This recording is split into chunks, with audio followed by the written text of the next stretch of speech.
The morning Marcus Chen discovered the violation notice stapled to his mailbox, he knew his life was about to become astronomically complicated. The paper was printed on official Pinewood Heights Homeowners Association stationery, cream-colored, embossed with the community seal, and it was addressed to him in careful, almost vindictive cursive. The date was Tuesday, September 3rd. Labor Day had just passed. Marcus had spent the holiday in his garage restoring a 1967 Mustang transmission. He'd been careful, methodical, meticulous. He'd kept the garage door closed. He'd contained the noise to reasonable hours. He'd done everything right. The notice said he had until September 17th to remove all non-compliant structures and unsightly materials from his property, specifically mentioning the storage shed behind his house and what was described as excessive yard equipment and debris. Marcus was 56 years old.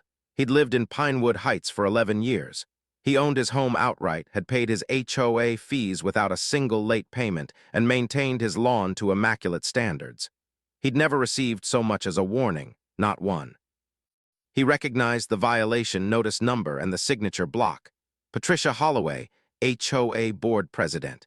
He'd never heard of her before, but he would come to know her name the way a person knows the name of their own disease. The day that would change everything started with him standing in his driveway, holding that yellow paper, while his neighbor, old Tom Rutherford from across the street, waved from his porch. "She's at it again," Tom called out, shaking his head. "That Holloway woman. My wife called the HOA 3 weeks ago asking about the landscaping requirements. Not complaining, just asking. Patricia got her number from the association database and called back. Spent 40 minutes explaining how our hedges were problematic for neighborhood aesthetics." 40 minutes, Marcus. Marcus folded the notice carefully. He didn't want to believe this. Pinewood Heights had always been a reasonable community. Yes, there were rules, deed restrictions, architectural guidelines, that sort of thing, but enforcement had historically been relaxed. Neighborly.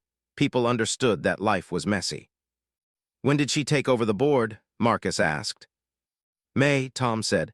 "She ran on this whole restoration of standards platform, won't stop talking about neighborhood character and property values. My wife thinks she moved here from one of those planned communities in the suburbs. You know, one of those places where they measure your grass with a ruler." Marcus walked inside his house. It was a 3-bedroom, craftsman-style home he'd bought during the 2008 market collapse. The neighborhood was mixed. Young families, retirees, professionals, middle-class people trying to hold on to something in an increasingly expensive world. It wasn't a prestigious community, but it was stable. It was home. He'd chosen the house specifically because it came with a large garage. His hobbies required space: woodworking, automotive restoration. He had a client base of people across the city who brought him vintage vehicles and custom pieces. He made decent money, enough to pay his property taxes, his HOA fees, and keep a small buffer in his savings account. The violation notice changed that immediately. Instead of opening his email, Marcus went to the HOA website. The design was dated, built on some template platform in the early 2010s, but functional. There was a policy page that listed the architectural guidelines. He read them carefully. The rules about sheds specified a maximum of 200 square feet and required approval before installation. Marcus's shed was 120 square feet, and he had the approval documentation from 2015. It was properly painted. It was set back from the street. It met every specification. The vague language about excessive yard equipment troubled him. His driveway sometimes held a vehicle he was working on. Was that excessive? He owned one car he drove regularly and kept another under a tarp when not in restoration projects. Both were parked in the driveway or garage, not in the yard. Was that the issue? He printed out the guidelines and read them again, line by line. There was nothing that could reasonably be construed as a violation. That's when Marcus called the HOA office. The woman who answered seemed surprised to hear from him. "This is regarding the violation notice," Marcus explained carefully. "I received it this morning. I'd like to understand what specifically is non-compliant." There was a pause. He heard typing. "The notice was issued by the board president," the office manager. Her name was Susan, said cautiously. "I don't have the specific details. You should contact Patricia directly, or you can request a hearing before the board to address the violation." "Is there a process for that?" Marcus asked. "You'll need to submit a written request to the board," Susan said. Within 7 days of receiving the notice, Patricia will schedule a hearing. Usually those happen monthly, so it might take a few weeks to get on the agenda. Marcus thanked her and hung up. 7 days to request a hearing, 2 more weeks to actually get one. Meanwhile, the September 17th deadline for removal loomed. He called his daughter, Rachel, who was a lawyer in the city. She listened to his explanation of the situation with the careful attention of someone trained in potential liability. "You should request the hearing immediately," she advised. "In writing, email might not be sufficient, certified mail would be better, and don't argue about whether you're in violation. Just state your side of the facts simply and clearly. They have to give you the chance to be heard." Marcus drafted an email to Patricia Holloway, the HOA office address, and sent it certified mail, return receipt requested. He kept the message brief and factual. He had received the violation notice, believed he was in compliance with all HOA guidelines, and requested a hearing before the board to address the matter. He even enclosed copies of the architectural approval from 2015. He didn't expect a response immediately, but he'd at least created a paper trail. The response came 4 days later, not from Patricia but from a lawyer. Her name was James Whitmore, and he represented the Pinewood Heights Homeowners Association in matters of community standards enforcement. The letter was curt.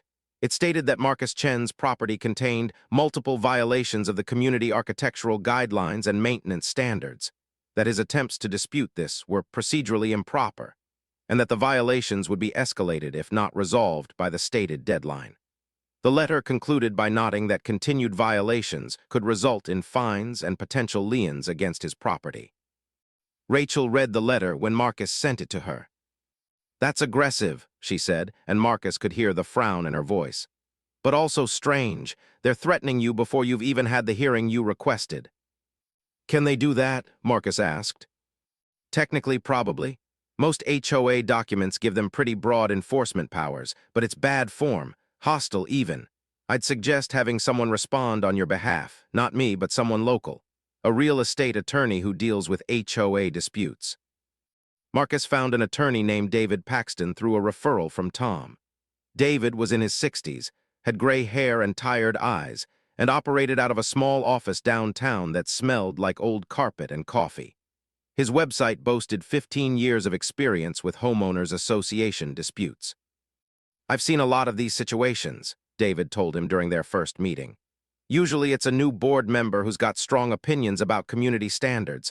They come in with a lot of energy and want to make immediate changes. Most of them calm down after a few months. But some," he paused, choosing his words carefully, "some of them are vindictive." "Is there any way to know which kind Patricia Holloway is?" Marcus asked. "Usually, after you get a few notices, you start to see a pattern. If she's issuing violations to multiple households, it's probably ideological. If it's just you, then it might be personal." "I've never met her," Marcus said. "Doesn't matter," David replied. "Sometimes it doesn't take much. A car parked in a certain way that offends someone, a paint color they don't like, a person's entire demeanor. The trigger for these things is often absurdly arbitrary." David's retainer was $2,000. Marcus paid it. It felt like feeding money into an unknown void, but he had little choice. The hearing was scheduled for October 12th, 6 weeks after Marcus received the initial notice. The location was the Pinewood Heights Clubhouse, a small, uninspired building near the community entrance that served primarily as a venue for the monthly board meetings and occasional community events. In the weeks leading up to the hearing, Marcus documented everything. He photographed his property from multiple angles, showing the shed in compliance, the driveway clear of excessive equipment, the landscaping maintained. He made detailed notes about which vehicles were present on any given day and why. He printed out the architectural guidelines and highlighted the relevant passages. He organized all his documentation into a neat folder. He also noticed something during this period. He was seeing Patricia Holloway's car more frequently on his street. It was a new Mercedes SUV white with a custom license plate that read FOA 1, Patricia Holloway, HOA Officer 1, presumably. She drove slowly past his house at odd times, early mornings, mid-afternoon, late evenings. Sometimes she stopped and took photographs. Tom noticed it too. "She's photographing your property," Tom said one evening when Marcus was working in his front yard. She came by yesterday at 6 a.m. She was parked in front of your house for 10 minutes, just taking pictures. Of what? Marcus asked. There's nothing to photograph, everything's in compliance. Exactly, Tom said. That's the thing that's weird. She's not finding violations. She's manufacturing them, or trying to. She's looking for something to justify her notice. Marcus hadn't wanted to believe it, but the evidence was mounting. During a trip to the grocery store the following Saturday, he saw Patricia Holloway in the checkout line. She was in her early 50s, thin, with blonde hair that had the look of recently refined dye. She was wearing athleisure wear, expensive-looking leggings, and a fitted top. When she glanced at Marcus, there was a moment of recognition, and then something cold and dismissive crossed her face. She looked away, deliberately, with the kind of intentional coldness that conveyed volumes. She's going to come after you hard, David warned at their next meeting. I've seen this before. The hearing is a formality to her. She's already decided you're guilty. Of what, though? Marcus asked in frustration. What is my actual violation? That's what we need to establish, David said. Legally, they have to prove a violation exists. They have to be specific. If Patricia can't point to a specific guideline you've violated, the violation is void. That's our angle. The October 12th hearing arrived cold and clear. The sky over Pinewood Heights was a particular shade of autumn blue, crisp and unsentimental. Marcus dressed carefully in khakis and a button-down shirt. He wanted to look reasonable, stable, responsible. He wanted to look like someone who paid his bills and kept his lawn mowed. David met him at the clubhouse at 6:45 p.m. The meeting was scheduled for 7:00. There were already 6 cars in the parking lot. They're preparing, David said quietly. This was supposed to be a simple hearing. The fact that they're here early, gearing up, means they're treating this like a battle. The clubhouse interior was depressing. Fluorescent lights, beige walls, uncomfortable chairs arranged theater-style facing a table where the board members would sit. There were perhaps 30 chairs. Only about 10 were occupied when Marcus and David arrived. Most were empty. An older couple sat in the back, Tom and his wife, Margaret. They nodded at Marcus with expressions of quiet support. At 6:58 p.m., Patricia Holloway entered through a side door with James Whitmore, the HOA attorney. They were followed by 2 other people, presumably other board members, and by a man Marcus didn't recognize who was carrying a professional-grade camera and a folder full of what appeared to be photographs. Patricia sat at the center of the table. She arranged some papers in front of her with prissy precision. She didn't look at Marcus. The hearing was called to order at exactly 7:00 p.m. Patricia introduced herself, the other board members, and James Whitmore.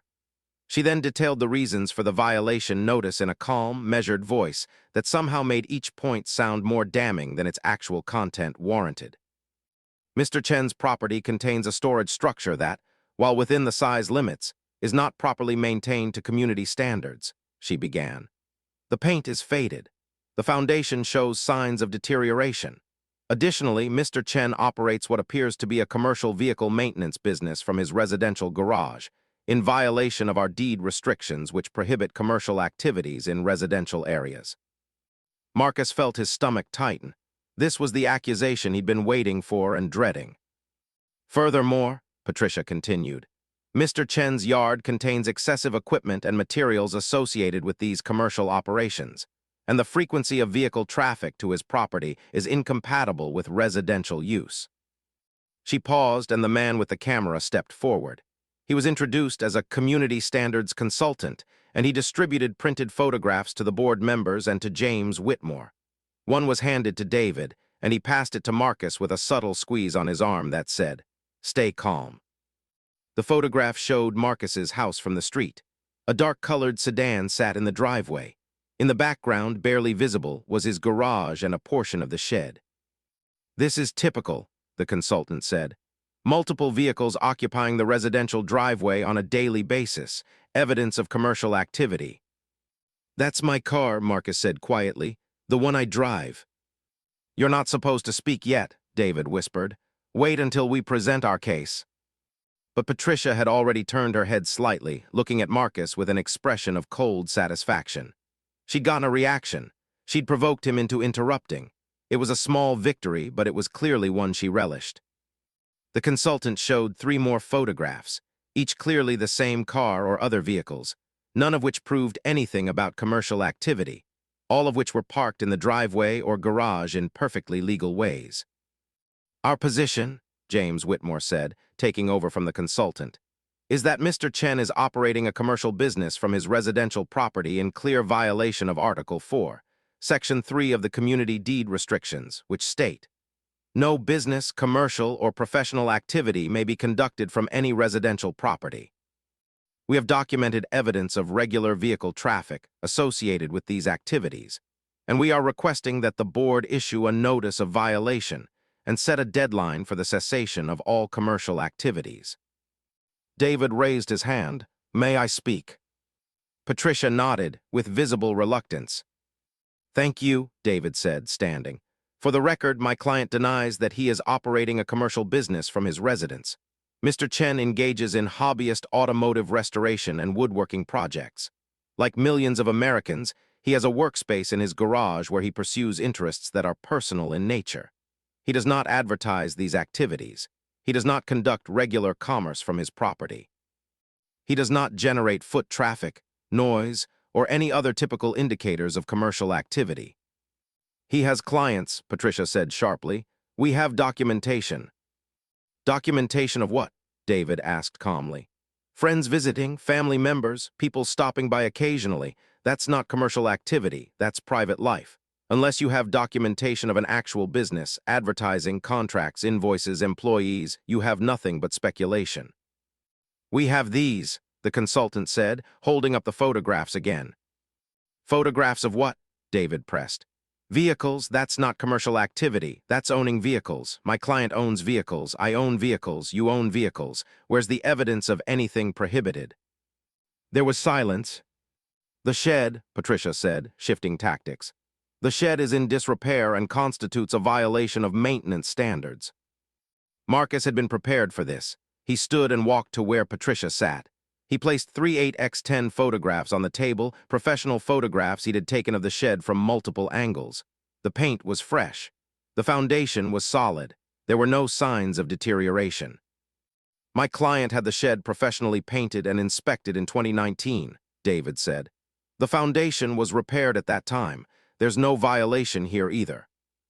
Patricia's jaw tightened. She looked at James Whitmore, who shook his head slightly, a minimal gesture that said, "You don't have this one either." "I think we should vote," one of the other board members, a thin man in his 70s, said quietly. "Unless there's documented evidence of an actual violation, I don't see grounds for enforcement." "I move that we sustain the violation," Patricia said, "based on reasonable suspicion of commercial activity." "You can't issue a violation based on suspicion," David said flatly. "You need documented evidence of specific guideline violations." "The suspicion is documented," Patricia said coldly. "In photographs, in observations." "Observations of what?" David was relentless now. "Legally, you need to point to a specific violation of a specific guideline. You've accused my client of commercial activity, that's in the deed restrictions, but you've presented zero evidence that any commercial activity is actually occurring. No business license, no advertising, no invoices, no employees, no traffic patterns that are unusual or excessive. What you have is a homeowner with a hobby." The thin board member looked at his colleagues. "I'm not comfortable issuing an enforcement action without clear evidence. I vote to dismiss." Another board member, a woman in her 60s, nodded. "Agreed. I don't think we have a case here." Patricia's face had gone pale with anger. She looked at the fifth board member, a younger man who appeared to be in his early 40s, seeking support. "I think there's merit to the concern," he said hesitantly. "But I agree that we need clearer evidence. Maybe we should table this and do some more investigation." "No," the thin board member said firmly. "We either have a violation or we don't. Based on what I've heard tonight, we don't. I move that we dismiss the violation notice issued to Marcus Chen and close this matter." There was a second, a vote, 3 in favor of dismissal, 1 abstaining, and Patricia voting against. The violation was dismissed. Marcus felt David's hand on his shoulder, a steady pressure that said, "You've won this round." Patricia stood up, her movements sharp and angular with fury. She didn't look at Marcus. She looked at James Whitmore with an expression that suggested he was about to receive a very angry phone call.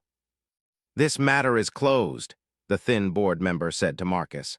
"Mr. Chen, you're welcome to leave. The rest of us need to discuss some other business." As Marcus and David walked out of the clubhouse, neither of them said anything. But when they reached the parking lot and the door closed behind them, David turned to Marcus and smiled. "She wanted you," he said. "That wasn't about violations, that was personal." "Why?" Marcus asked. "I don't even know her." "That's the part that's going to be interesting," David said. "People like that, people with money and time and nothing to do but enforce their vision of how the world should be, they don't need reasons. They need targets. Something about your house or your car or your existence bothered her, and now she's going to be vindictive about it." Marcus thanked David, paid his invoice, and drove home through the dark streets of the neighborhood, past the illuminated facades of other people's lives. TVs flickering in windows, lights on in garages, the ordinary landscape of residential existence that Patricia Holloway apparently wanted to regulate into perfect, soulless conformity. He didn't sleep well that night. He kept thinking about the look on Patricia's face when the vote came down against her. The cold fury, the sense of a person accustomed to having her will imposed, frustrated for perhaps the first time in a long time. He was right to worry. The second violation notice was dated November 1st and was substantially more detailed than the first. It alleged, among other things, that Marcus's driveway constituted an unsanctioned commercial vehicle depot, that the shed was structurally compromised and posed a safety hazard, that his landscaping violated appropriate maintenance standards, and that he was conducting unauthorized business operations in violation of community deed restrictions. The notice was more aggressive in tone, more pointed in its accusations, and shorter in its deadline. Marcus was given 7 days to respond or face financial penalties. David, when Marcus called him, was unsurprised. "She's retaliating," David said flatly. "This is what happens when someone like that experiences a loss. She can't accept that the board voted against her, so she's going to attack you from every conceivable angle until she finds something that sticks." "Can she do this indefinitely?" Marcus asked. "Technically, yes. She can issue violations whenever she wants, as long as there's some plausible legal basis for them. The fact that the first one was dismissed doesn't prevent her from issuing subsequent ones. It just means you're going to be a full-time consumer of legal services from here on out." "That's not sustainable," Marcus said. "I've got maybe another $10,000 in the bank for attorney fees. After that, I'm drained." "I know," David said quietly. "That's part of her strategy. Make this expensive, make it time-consuming, make your life miserable. Eventually, most people surrender just to make it stop." That afternoon, Marcus photographed his property extensively, documented his shed maintenance, and created a detailed written response to every allegation in the violation notice. He had David review it and file it with the HOA office, certified mail, requesting another hearing. He also started a journal. He documented every interaction with Patricia Holloway, every time he saw her car, every time she took photographs, every notice that arrived. He created a timeline. He wasn't sure why he was doing it, but he felt like he needed to establish a record of her behavior. In early November, something shifted. Marcus noticed that Patricia had apparently decided to expand her enforcement efforts to the rest of the neighborhood. Tom called him one afternoon. "She sent Margaret a violation notice," Tom said, "for a planter box on the front porch. Says it violates the architectural guidelines because non-standard containers detract from community aesthetics." "That's ridiculous," Marcus said. "The guidelines don't mention planters." "I know it's ridiculous," Tom said. "That's exactly the point. She's not actually enforcing the guidelines. She's just using them as cover to enforce her personal vision of how the neighborhood should look." Over the next few weeks, violation notices began appearing on mailboxes throughout Pinewood Heights. A woman on Elm Street received one because her porch light was non-traditional in design. A family on Maple Avenue got cited for landscaping plants that Patricia apparently felt were visually incongruent with community standards. An elderly couple who'd lived in the neighborhood for 20 years was told their paint color, a pale blue that had been approved in 2009, was now no longer acceptable. The neighborhood was experiencing what Tom termed a reign of terror, though that seemed excessive. It was more accurately described as authoritarian micromanagement by someone with access to enforcement power and an apparent bottomless supply of grievances. But the violations, while irritating to others, took the spotlight off Marcus momentarily. The other residents affected directly by Patricia's enforcement crusade began coordinating. They attended the November board meeting in force, 30 people, then 40, then 50. They brought documentation of their own. They challenged Patricia's interpretations of the guidelines. They asked for rule clarifications. For the first time, Patricia faced actual resistance. At the December board meeting, there was a motion to review the president's enforcement practices. It was raised by the thin board member whose name, Marcus later learned, was Robert Kendrick. Robert had been on the HOA board for 8 years and apparently had a much more pragmatic approach to governance. "We're being flooded with complaints," Robert said at the meeting. "Not about violations, but about the enforcement approach. I'm concerned that our president is overstepping her authority and creating community discord." "I'm enforcing the guidelines as written," Patricia said coldly. "If the board doesn't support that, perhaps the guidelines need to be rewritten." "That's not what's happening," Robert replied. "What's happening is you're using ambiguous language in the guidelines to enforce your personal aesthetic preferences.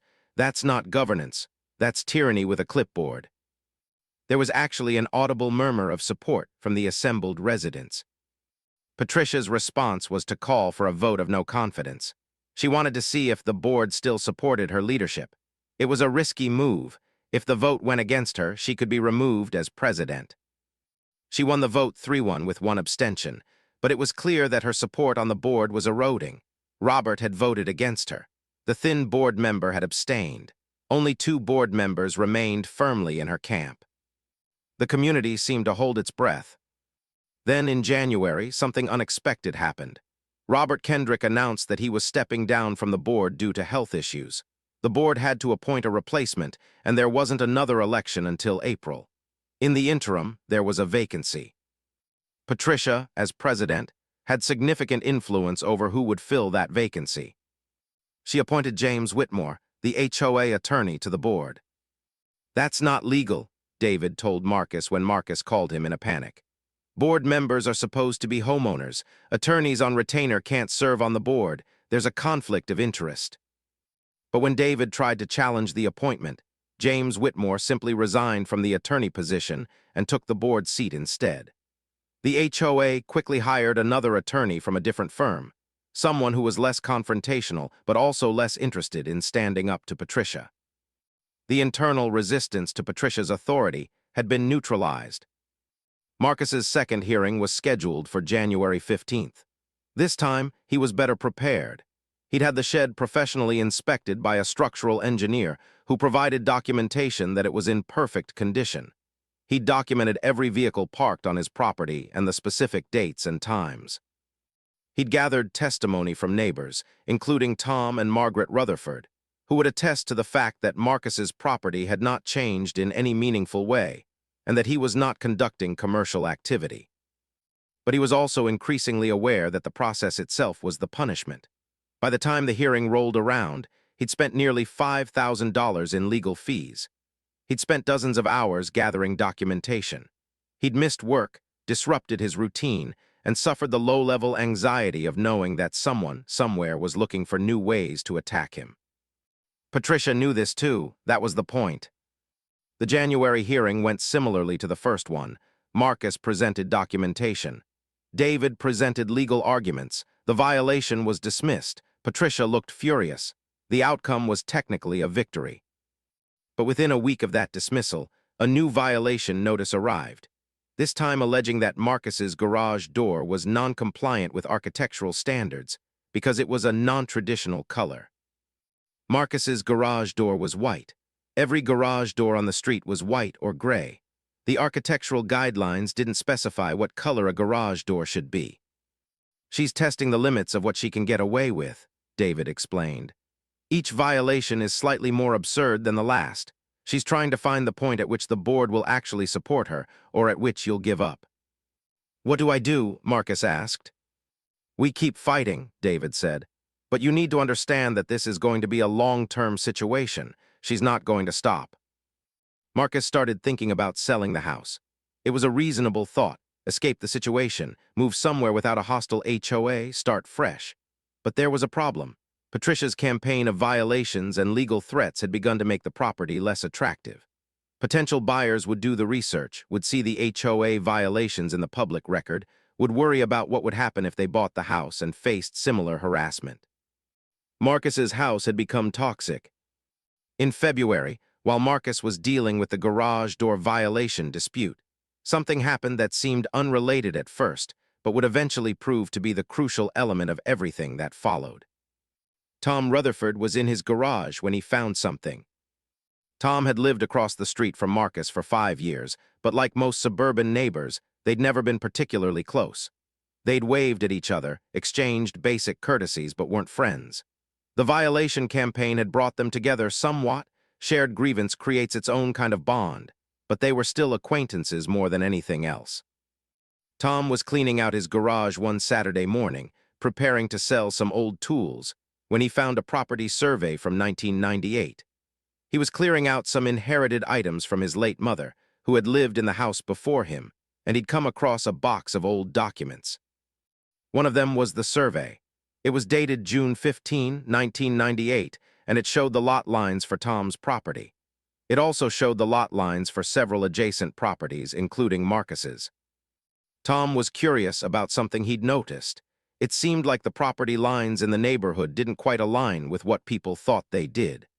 He spent an afternoon comparing the survey to the plat maps in the county records. What he discovered was that the property line between his house and Marcus's house, and between Marcus's house and Patricia Holloway's house next door, was not where everyone assumed it was. According to the 1998 survey, Marcus's property actually extended about 8 feet further to the east than the current deed suggested.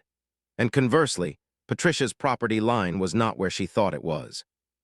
It was a discrepancy of less than 10 feet on a property that was roughly 80 feet on each side, but it was a discrepancy nonetheless. Tom called Marcus over one afternoon. "Look at this," Tom said, showing him the survey and the plat maps. "I might be wrong about this, but I think your property line is off." Marcus examined the documents carefully. "That's an old survey," he said. "Things might have changed." "They might have," Tom agreed. "But if they did, there should be documentation. There should be a new survey, a boundary line adjustment, something. Have you ever had your property surveyed since you bought it?" Marcus had not. Most people didn't. You bought a house, you received a deed, you assumed the deed was accurate. You didn't pay $1,200 to have someone walk the property lines to verify what was already written on paper. "I don't think this matters," Marcus said. "Even if my property line is off, that's not something Patricia can use against me." But Tom had planted a seed. Marcus found himself wondering about his property boundaries, not because it mattered for any practical reason, but because in the context of Patricia's campaign against him, knowledge seemed like a weapon. He called David Paxton. "Get a surveyor," David said immediately. "Verify your property lines. If there's a discrepancy between what your deed says and what the actual boundaries are, that could be important. It might explain some of her hostility, or it might give us leverage if she's somehow violating the boundary herself." Marcus paid for a survey. It cost $1,300 and took 2 weeks to complete. The surveyor was a competent-looking woman in her 50s named Carol Stinnett. She walked the property with a GPS-based surveying instrument, marked stakes at key points, and created a detailed survey map. When she delivered her findings, Carol showed Marcus something unexpected.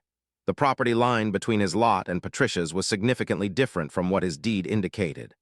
According to the official survey, Marcus's property extended about 12 feet further east than his deed suggested, which meant that Patricia's property was about 12 feet smaller than her deed indicated. "How is that possible?" Marcus asked. "Usually it means one of 3 things," Carol said, speaking in the matter-of-fact tone of someone who'd encountered boundary disputes before. 1, there was an error when the subdivision was originally surveyed and the deeds were created. 2, someone did a boundary line adjustment and didn't record it properly. 3, the deeds were written based on old surveys that are no longer accurate. "What do I do about it?" "Well, if you want to enforce your actual legal property line, you'd need to record this survey and potentially resolve the discrepancy with your neighbor. If she's built structures on your property, or if her property encroaches on yours, that could create a legal claim.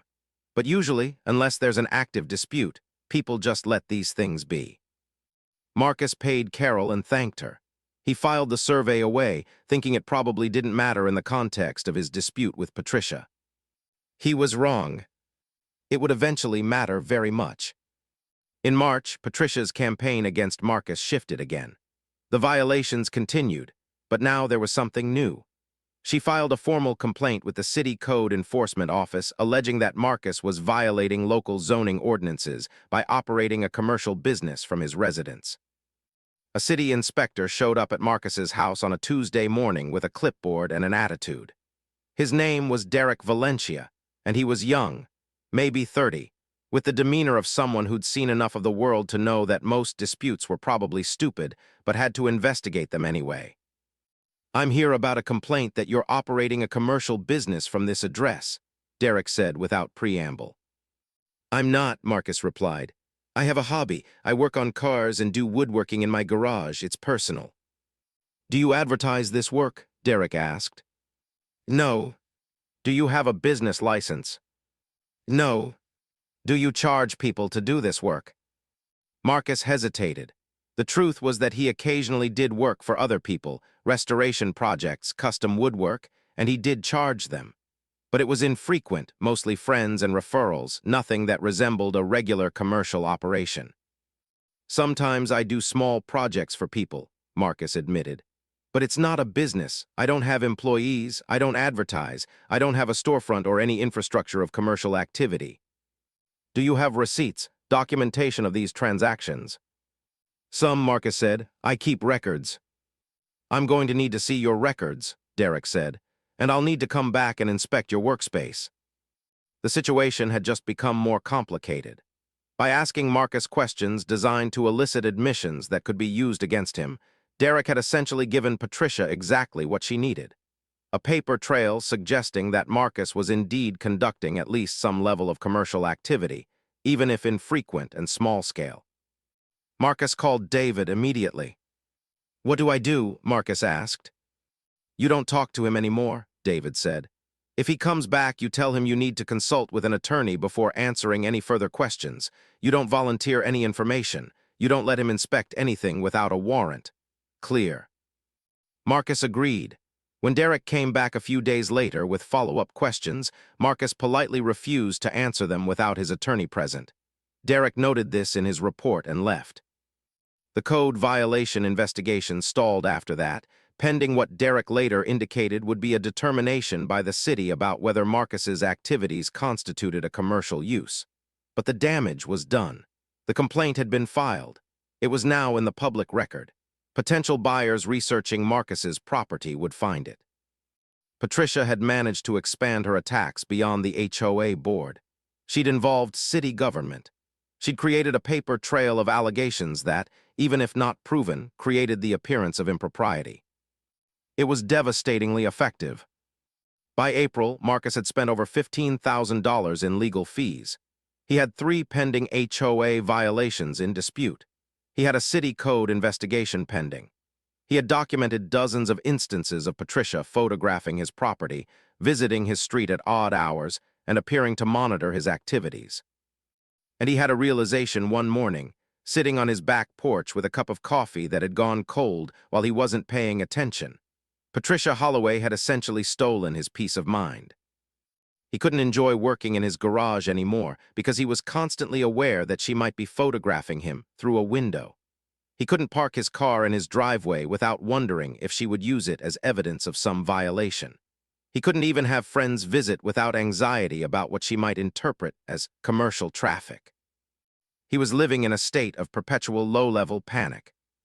That's when Marcus made a decision that would change everything. He was going to stop being passive. He was going to start investigating Patricia Holloway the way she'd been investigating him. It started small. He looked her up online, found a LinkedIn profile that indicated she was a marketing consultant, self-employed. Found her on Facebook, where her profile picture showed her in yoga clothing, smiling in a very calculated way. Found a real estate website that showed she'd purchased her house in Pinewood Heights in March 2024, just 6 months before taking over as HOA president. He found property records showing she'd paid $487,000 for a house that had been valued at $420,002 years earlier. She'd overpaid, which suggested either emotional attachment to the property or the kind of person who threw money at things without careful consideration. He found a newspaper article from her previous residence in a gated community called Oakmont Estates, about 40 miles away. The article mentioned a homeowners association dispute, Patricia arguing with the board about landscaping enforcement. The article didn't name her directly, but the details matched. She'd been pushing for stricter enforcement of guidelines, had clashed with board members who wanted to maintain more flexibility, had eventually left the community. She was a serial board bully. She moved to new communities and immediately tried to impose her will through HOA governance. Marcus documented all of this. He created a file. He showed it to Tom, who became increasingly invested in the mystery. "She's done this before," Tom said, looking at the newspaper article about Oakmont Estates. "This is a pattern." "The question is why," Marcus said. "Why does she care so much about how other people's properties look?" "Control," Tom said. "Some people need it. They need to control their environment because they can't control anything else. Or maybe she can control everything else in her life, and her house is the only thing she can't quite perfect, so she tries to perfect the neighborhood instead." Marcus thought about that. Patricia Holloway, with her expensive yoga clothes and her custom Mercedes, and her obsessive documentation of neighborhood violations. What was she really looking for? What hole was she trying to fill with enforcement actions and violations and vendetta against her neighbors? It didn't matter, he realized. Her motivations were her own. What mattered was that she had leverage over him, and he needed to determine if there was any way to reclaim the balance of power. That's when Tom mentioned something he'd almost forgotten about. "There's that old rumor," Tom said offhandedly, "about what was buried in Patricia's yard." "What?" Marcus asked. "I don't know all the details," Tom said. "It was something one of the older neighbors mentioned. The property Patricia bought, it was owned by the same family for 60 years before she bought it. Before that, even longer.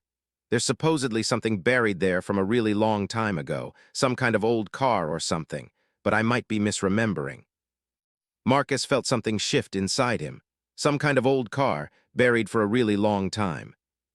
The first mention of the car came from Margaret Rutherford's mother, who had lived in Pinewood Heights since 1982.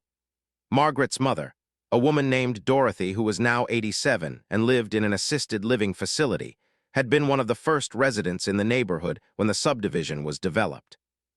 "Come see me," Dorothy said when Tom called her and explained what Marcus was asking about.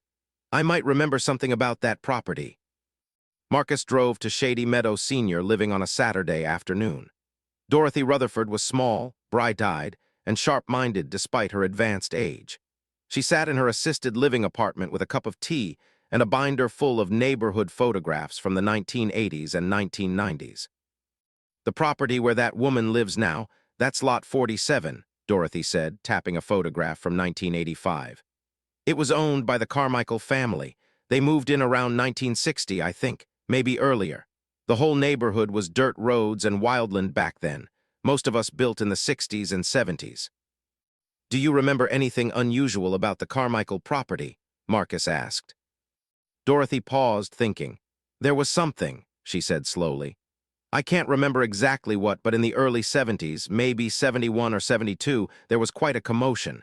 I remember it because it was during the time of that big fire season. August or September, I think." "What kind of commotion?" Marcus pressed. "Something about a car," Dorothy said, her eyes getting a distant look. "An old car from much earlier, I think, maybe the 1920s. The Carmichaels were having some work done on the property, or there was a storm, something like that, and they found this old automobile buried in their yard. I remember thinking it was strange, why would they bury a car?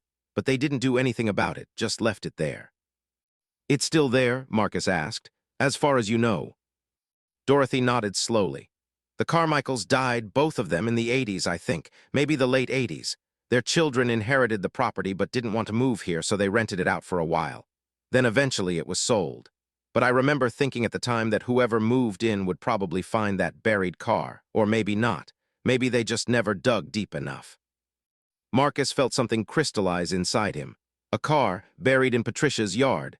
A 1925 car from the sound of it, and she apparently didn't know it was there. Or did she? He left Dorothy's facility with his mind racing. There was a possibility here, something that could change the entire power dynamic with Patricia. But it required confirmation. It required knowledge about what was actually buried in her yard and whether she knew about it. He called David Paxton. "I'm looking for anything buried on Patricia Holloway's property," Marcus said. "How do I find out if there's something there?"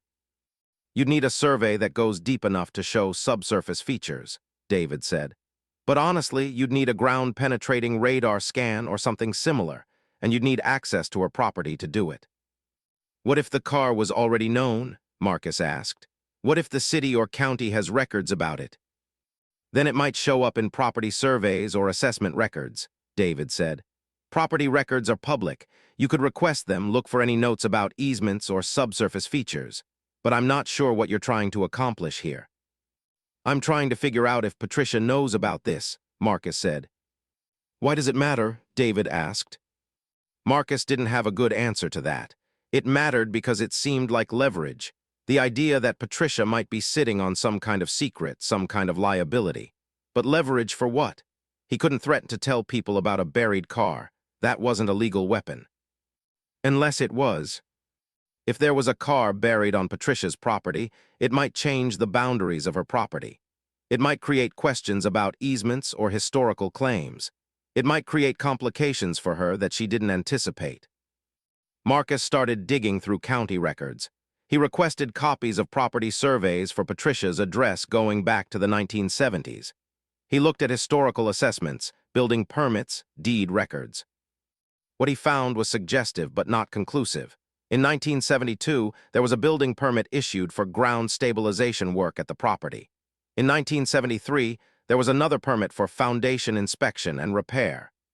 These were vague descriptions that could mean almost anything. Then, in 1985, when the Carmichael children inherited the property, there was a note in the county assessor's office. Subsurface obstruction noted during property inspection. Location and nature determined to be historical and non-removable. Non-removable, which implied that whatever was buried there couldn't be dug up, which implied that someone, the Carmichael children or the county, had made a determination about what it was and decided it should stay where it was. Marcus called the county assessor's office. "I'm looking for information about a property," he explained to the woman who answered. "Lot 47, Pinewood Heights. There's a note in the file from 1985 about a subsurface obstruction." "I'd need to see the file to tell you anything," the woman said. "Can you come into the office?" Marcus drove downtown the next day. The county assessor's office was in an old building that smelled like paper and institutional disinfectant. A woman named Patricia, irony upon irony, pulled the file for Lot 47 and showed him the original note. It was handwritten, dated June 1985. "Subsurface obstruction located at property during inspection. Appears to be vehicle. Condition, non-recoverable. Recommendation, do not disturb. Historical significance, unknown." "Who wrote this?" Marcus asked. "That would have been one of the inspectors from that era," Patricia said. "They don't work here anymore. That's been over 40 years ago." "Is there any way to know what vehicle it is?" Marcus asked. "Or why it was non-recoverable?" Patricia shrugged. "You could try to contact whoever owned the property at that time.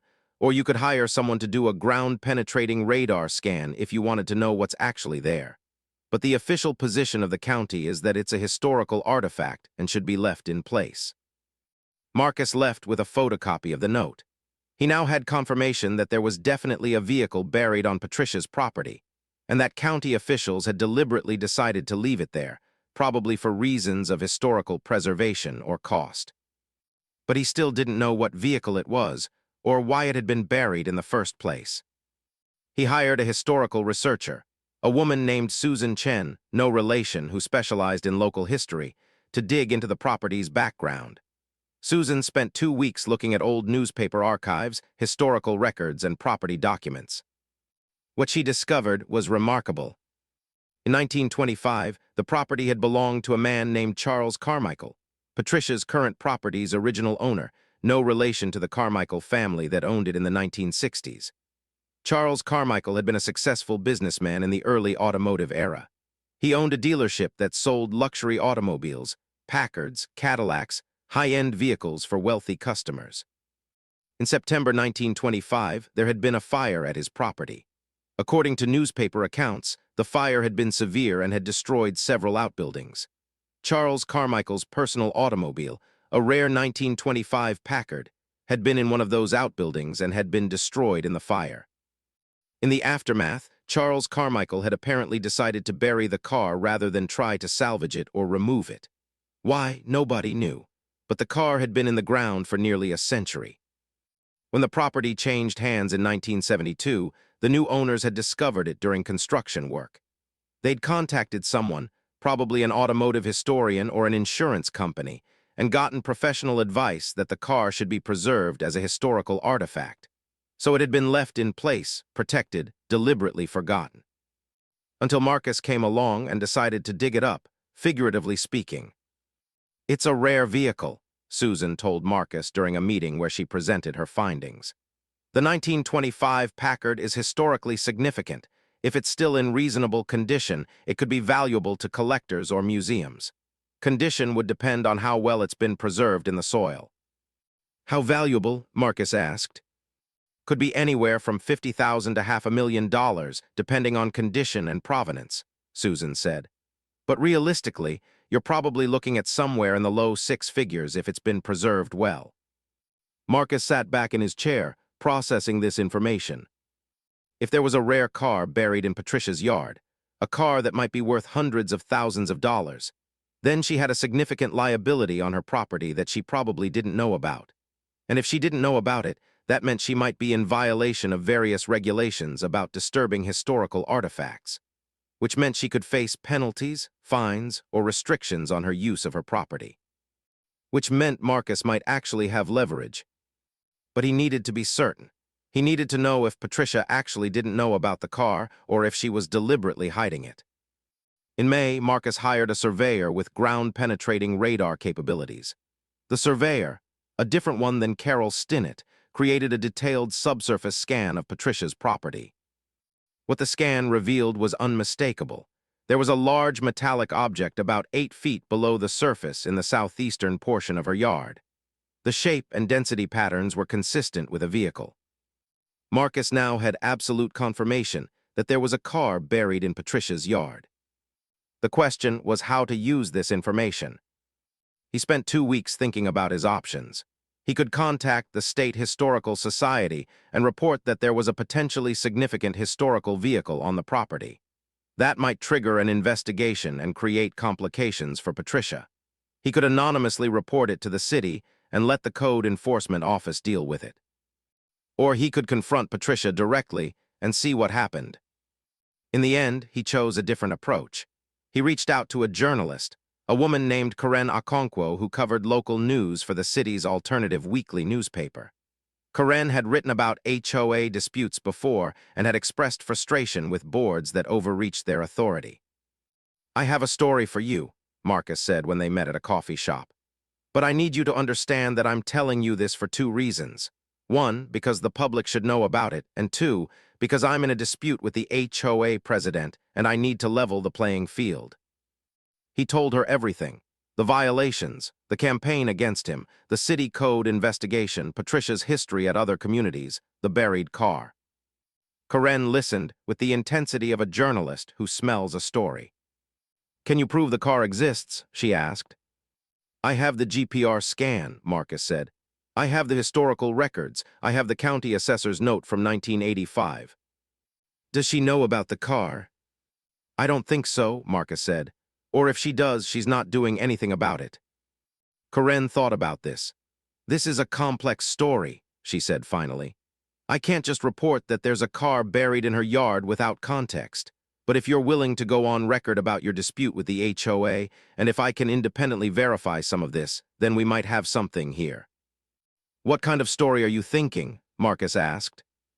"HOA president's aggressive enforcement campaign contrasts with buried liability on her own property," Karen said, almost to herself. "Or something like that. The angle is the hypocrisy. She's obsessed with forcing the neighborhood into compliance with technical rules, but there's this massive issue on her own property that she's apparently ignoring or unaware of." "Could it affect her property values?" Marcus asked. "Potentially," Karen said.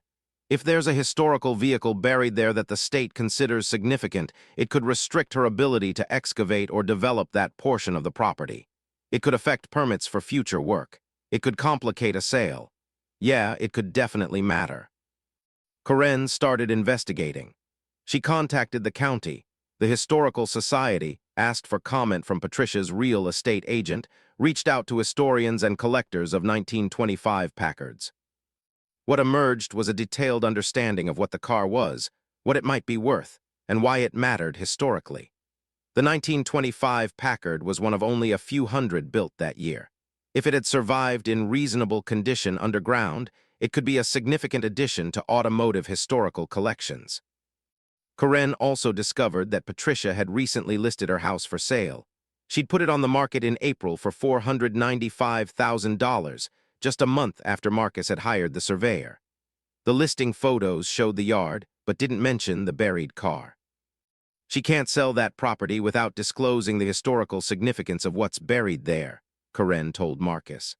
State law requires disclosure of any known historical artifacts on residential property. If there's a 1925 Packard underground, that has to be disclosed. Does she know she has to disclose it? Marcus asked. That's the question, Corinne said. My guess, she probably doesn't know the car is there or she's hoping nobody finds out. Corinne's article was published on June 15th, exactly 91 years after the original 1925 car had been buried. The headline read, "Buried Treasure, HOA President's property may contain historically significant vehicle, but she doesn't know." The article was a masterpiece of investigative journalism. It detailed Marcus's HOA dispute without making him seem like the villain. It presented the historical facts about the Packard. It explained the discovery process and the county's historical preservation note. It noted that the property was currently for sale, without any disclosure of the buried vehicle. The article was published online with a print edition the next day. By the time print copies hit newsstands, the story had been picked up by local news stations. By evening, it was trending on social media. By the next morning, it had been picked up by national automotive history blogs and classic car enthusiast sites. Patricia Holloway had become instantly famous as the woman who owned a potentially million-dollar vehicle buried in her yard and didn't know it. Her real estate agent called her within an hour of the story going online. The news had terrified him. If there was a historical artifact on the property, the sale was essentially impossible until the matter was resolved. Patricia's response was, according to reports, volcanic. She called her attorney, who called the newspaper, who consulted with Corinne about whether they could be sued for defamation. Corinne had fact-checked everything. Nothing in the article was false. Patricia couldn't sue. She called the HOA board to demand they issue some kind of response defending her. The board refused. Robert Kendrick, the board member who'd opposed her enforcement campaign, called Corinne on the record to say that Patricia's actions had been vindictive and overreaching, and that this story was a welcome correction to the power imbalance she'd created. She called the county assessor's office demanding they confirm that the buried car could simply be excavated and removed. They refused. A historical artifact couldn't be removed without going through the proper state approval process, which could take months or years. She called a bulldozer company to see if she could just dig it up herself. They refused to do the work without proper permits from the State Historical Society. She called the State Historical Society demanding they confirm the car wasn't there. They sent an inspector within 2 days. The inspector did a GPR scan and confirmed it was definitely there. By June 16th, Patricia Holloway was trapped by her own property. Marcus watched this unfold with a complicated set of emotions. Part of him felt vindicated. Part of him felt guilty about engineering this public humiliation. Part of him felt something that might have been fear, because he'd just learned what he was actually capable of doing. He'd taken information and weaponized it. He'd contacted a journalist. He'd orchestrated a public reveal that destroyed someone's life, at least temporarily. He called David Paxton. "What's the legal exposure here?" Marcus asked. "Did I do anything that could get me sued?" "You didn't do anything," David said.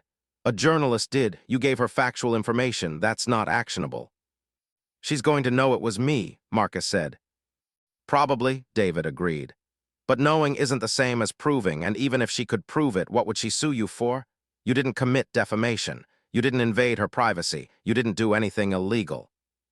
It doesn't feel legal, Marcus said. That's because it's not about legality, David said quietly. It's about power, and you just took it from her. Congratulations, now what? That was the question, wasn't it? Now what? Marcus didn't have to wait long for an answer. Patricia's next move came from an unexpected direction. She called Marcus directly on June 17th. They'd never spoken before. Her voice on the phone was different than he'd expected, not angry, but hollow, almost defeated. "I want to know if you went to the press," she said without preamble. "I don't think we should talk without our attorneys present," Marcus said carefully. "You did," Patricia said. "That's not a denial. Did you know this would happen? Did you plan this?" "I knew there was a car buried on your property," Marcus said. "Everything else was just the truth coming out." "The truth," Patricia said bitterly. "You don't know the first thing about the truth." "Then tell me," Marcus said. "Tell me what the truth is." There was a long pause, then Patricia hung up. But she'd said something that stuck with Marcus. "You don't know the first thing about the truth." He spent the next week wondering what she'd meant by that.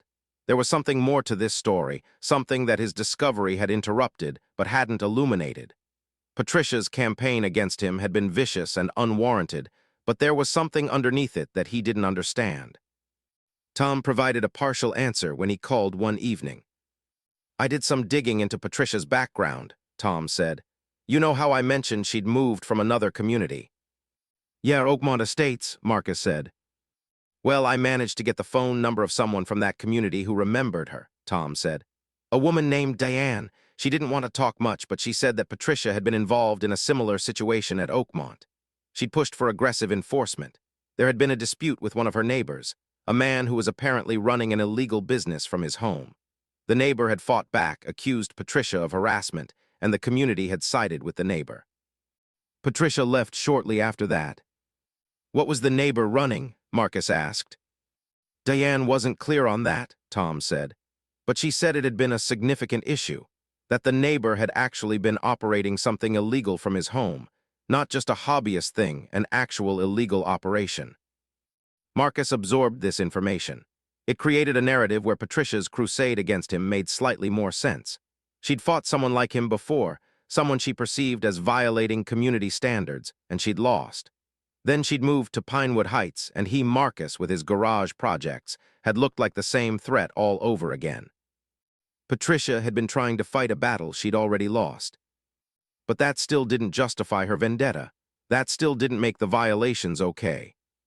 The State Historical Society, after examining the GPR scan and the property records, determined that the 1925 Packard was indeed historically significant and should be preserved.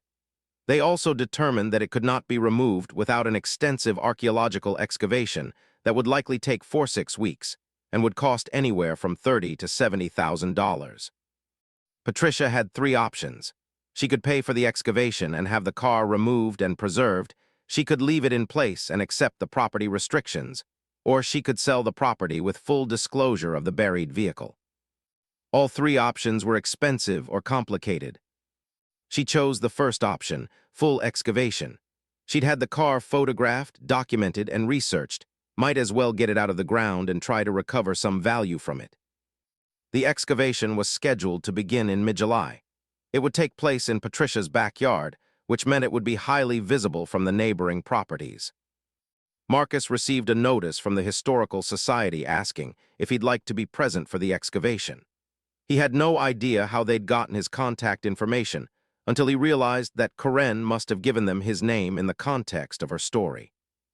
He decided to attend. The excavation began on July 15th. The State Historical Society had sent a team of 3 archaeologists and 2 technicians.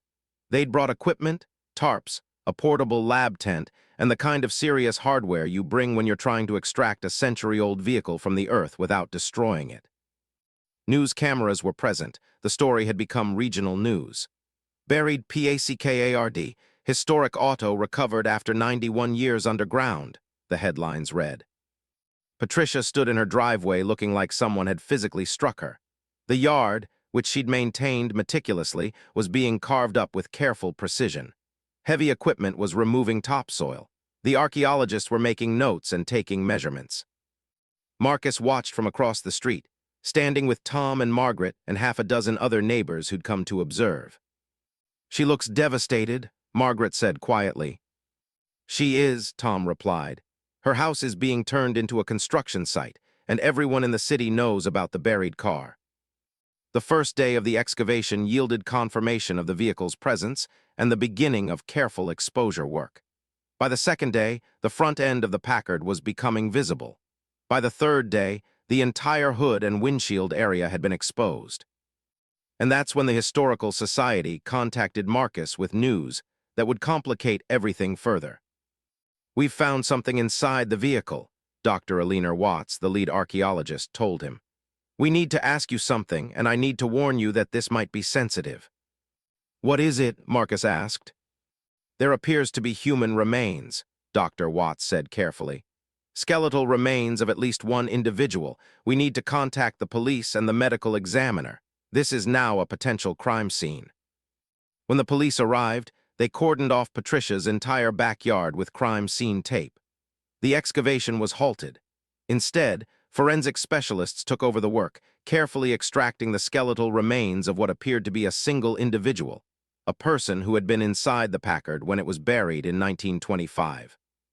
The remains were taken to the medical examiner's office for analysis.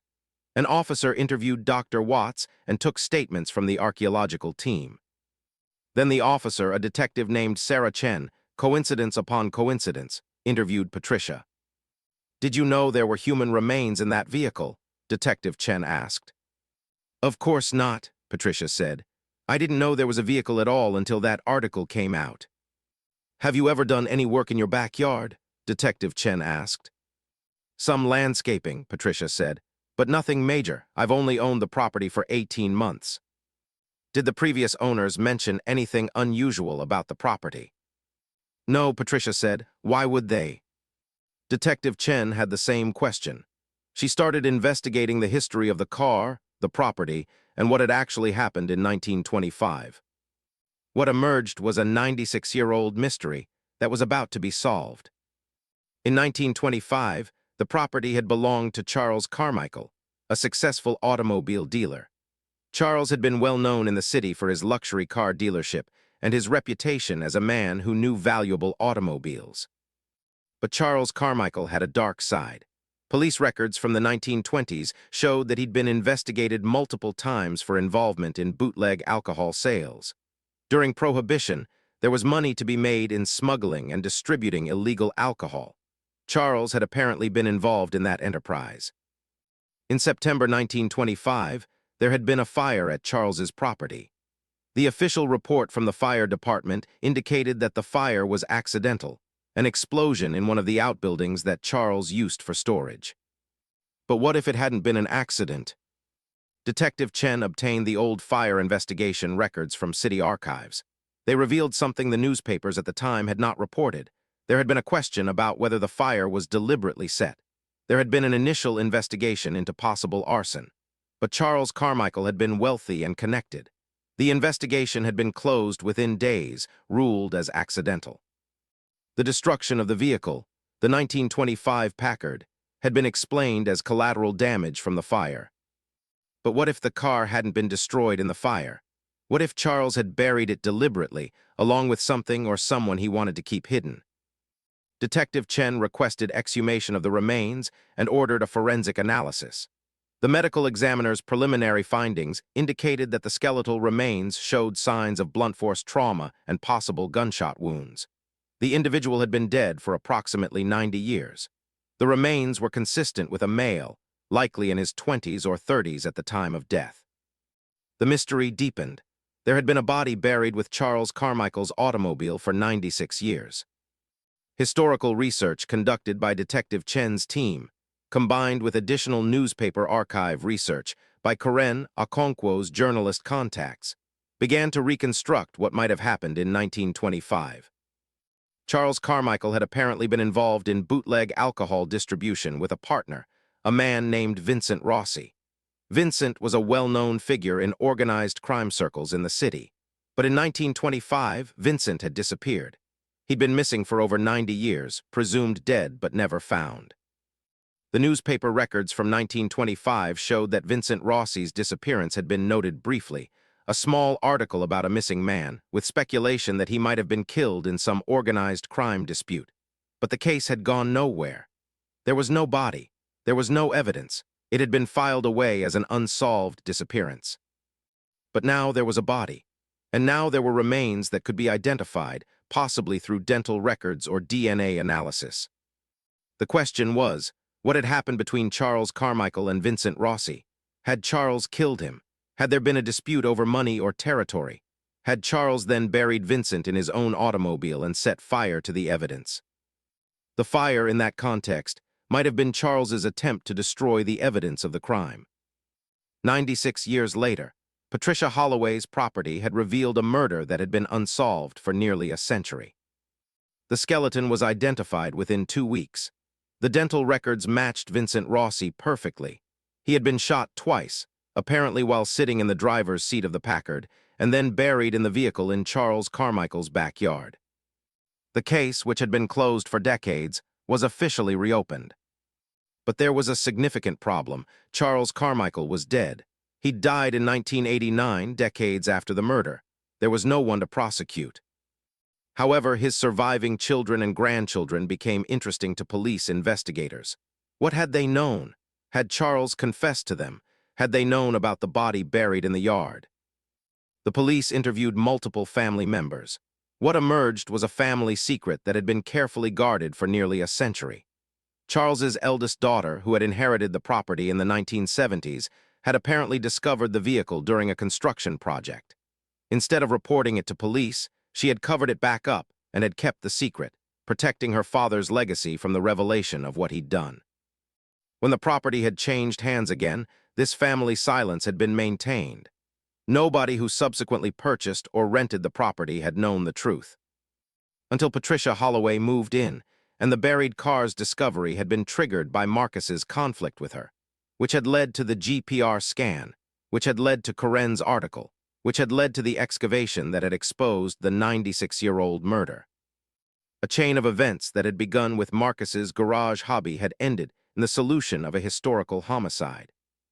Marcus sat in a coffee shop and read the news articles about Vincent Rossi's identification with a strange mixture of emotions. He'd wanted to fight back against Patricia. He'd wanted leverage. He'd gotten it, but at a cost he hadn't anticipated. He'd exposed a crime. He'd upended Patricia's life.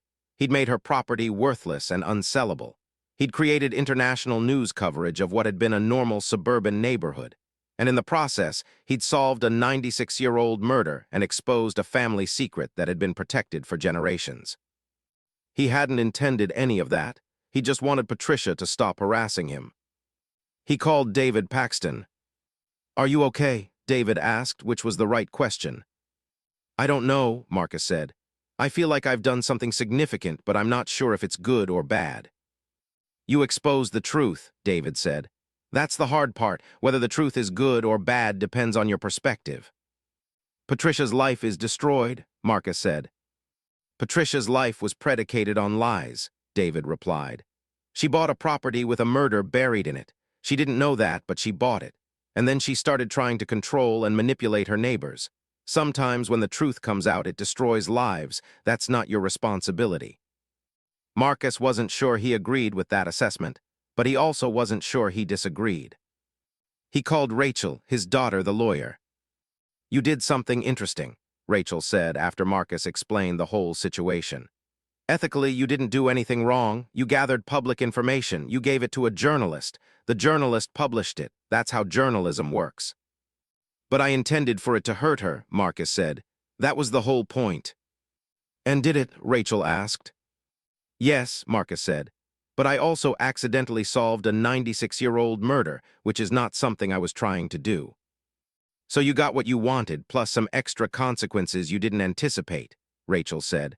"Welcome to the real world. That's how it works. You pull a thread and sometimes the whole sweater unravels." In August, the HOA board voted to dismiss all pending violations against Marcus Chen. The vote was 4-0, with Patricia abstaining from the voting process. She attended the meeting but didn't speak. After the vote, she stood and walked out of the clubhouse without looking at anyone. She never attended another HOA board meeting. 2 weeks later, she placed her house on the market for the discounted price of $375,000, taking a loss of over $100,000 from what she'd paid for it.